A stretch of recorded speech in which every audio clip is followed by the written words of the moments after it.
Hi, this is James from Tabletop Gaming Guild, and today we're going to take a look at this little game designed by Earl Silva. Now, this game here is published by Terrier Games, but it's also available for free. You can just download the rules and use a normal deck of cards and play this really cool game.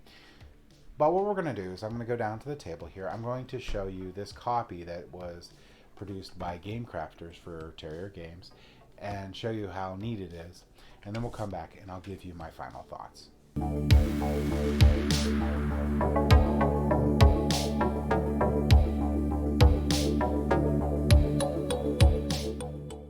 So we're not really going to go over all the rules on here.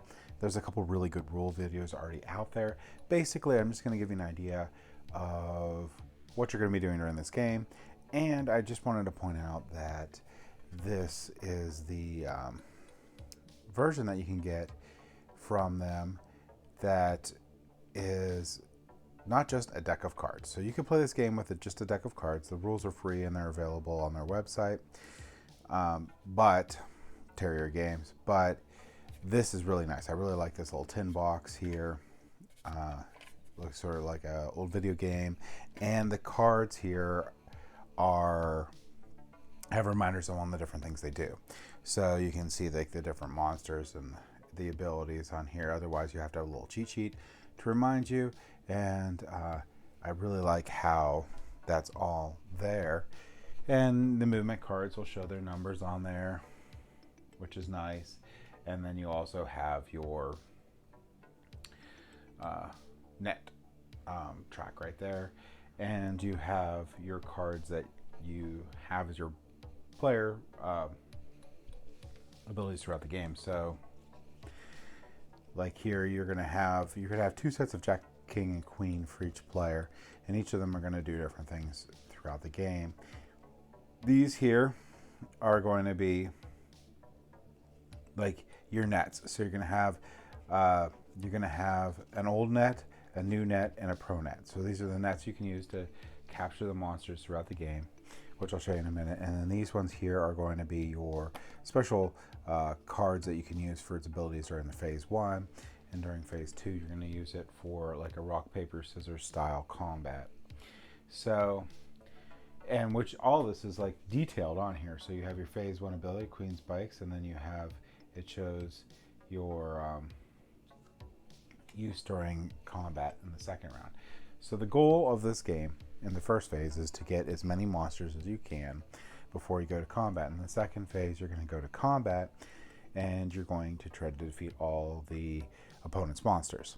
You're going to, like I said, you get two sets of Jack, King, Queen. You also have your ace in your color, and that is your player. And your players are going to go along this board until they meet or pass. If they meet or pass, this round ends and you go into the second round. You're going to be selecting movement cards, and as you select the movement cards, you're going to flip them over. And then when all the movement cards are selected, these get flipped back. And you're going to keep going until, like I said, you get all the monsters you want or until you meet up in the middle or pass, and then that round will end. So once you select your movement, so let's say for some reason I select a 6 or a 3 because I want to move to this one, and I want to try to catch this veggie. So what you're going to have to do is you're going to use your pro net, new net, or old net, and you're going to take that card, and depending on which one you have, so if you have the old net, this little box is going to be 3 cards away. If you get the new net, it's going to be 2 away. And if you get the king, which is going to be the pro net, it's going to be 1 away. And what you're going to do is you're going to take your card and you're going to try to toss it on the box. If it lands and stays on the box, you're good. If your palm passes the card here, it's a failed attempt. Or if it falls off or whatever, you didn't get it. But if you did, you'll get to keep this monster, and you're going to put it aside over in your little area. Once you use the net, it's going to be flipped over, and these can't be flipped back until your opponent has used all of their nets also, and then these get flipped back. And like I said, you're going to continue along this track until they meet up, and you'll have all your monsters. And then don't forget you have these cool special abilities that you can use, like the Queen's Bikes.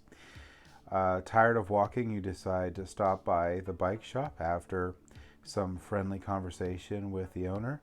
They lend you a bike. You can get +1 or -1 to movement. It has one use. These all have one use. King's Candy. While touring the factory, you learn that the candy works like catnip. Take a free sample. You don't have to draw a movement card, and you can just attempt to catch any creature along the path. So this one's really, really nice. This is King's Candy.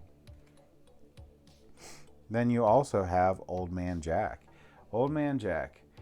During your journey, you meet an old man in need of help, and you stop and help him, and in reward, he helps you. You get to throw a missed net again. So this one's a really nice one.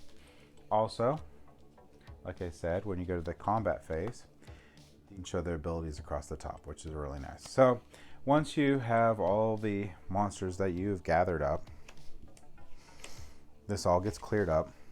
So, except for Ace.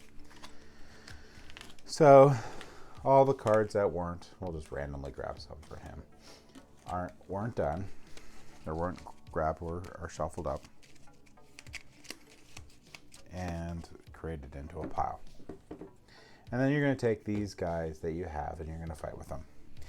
And there's a bunch of rules for it, but basically each type is going to have a special ability, which is another reason I really like this printed version of the game, because it has really cool art on it, but also it just tells you what these guys do.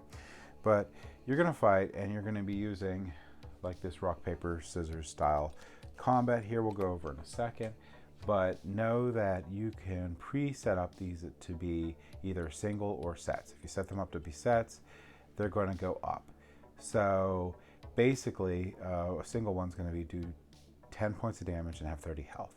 If you put two of these guys together, so you have a set of two, you're going to have 40 health and 20 damage. And then if you set a set of three, you'll have 50 health and 30 damage. But keep in mind the whole the whole monster could be knocked out.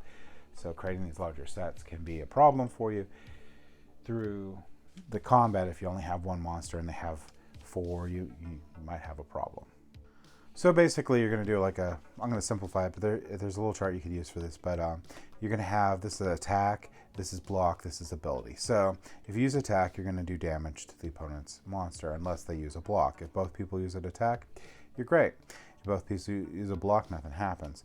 If you use a special ability here, you get to use the ability on the card, or if you're just using a normal deck of cards with the rules, you would look at the rules and you get to use that ability on the bottom.